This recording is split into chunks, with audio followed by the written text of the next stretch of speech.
La pratique de la sorcellerie fit quelquefois l'objet de poursuites dans la colonie, même si peu d'affaires ont été traduites devant les tribunaux de la Laurentienne, tant au 17e siècle qu'au 18e siècle.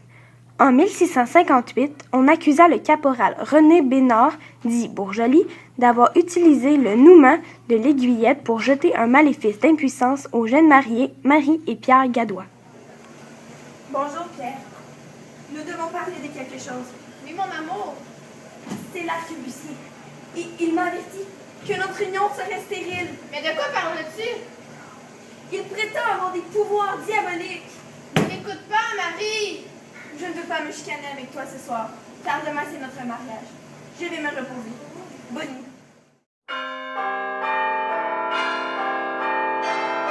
Je crois que nous devrions aller nous confier au curé. Oui, mon amour. Les deux jeunes mariés allèrent se confesser au curé, qui, lui, demanda conseil au monseigneur de Laval. Je crois qu'on devrait aller porter plainte contre René. J'en ai assez. Allons-y immédiatement. Alors, Marie et Pierre portèrent plainte contre le militaire Bourjoli. Le gouverneur ordonna donc à celui-ci de se présenter au tribunal. Je vous accuse d'avoir sollicité et attenté l'honneur de Marie.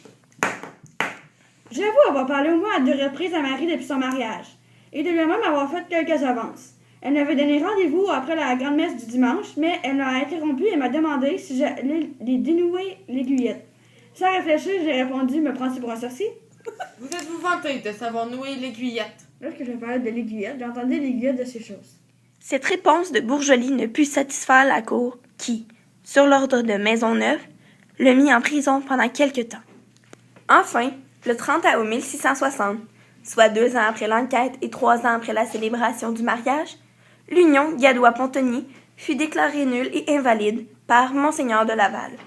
Une dizaine de jours plus tard, le gouverneur Maisonneuve ordonna au pauvre arquebusier, impuissant, de payer à son ex-épouse une indemnité pour le temps qu'elle avait demeuré avec lui, soit 400 livres en castor, blé et argent au prix du pays, savoir 100 livres au jour de la Saint-Michel et 300 livres au jour de la fête de Noël prochain.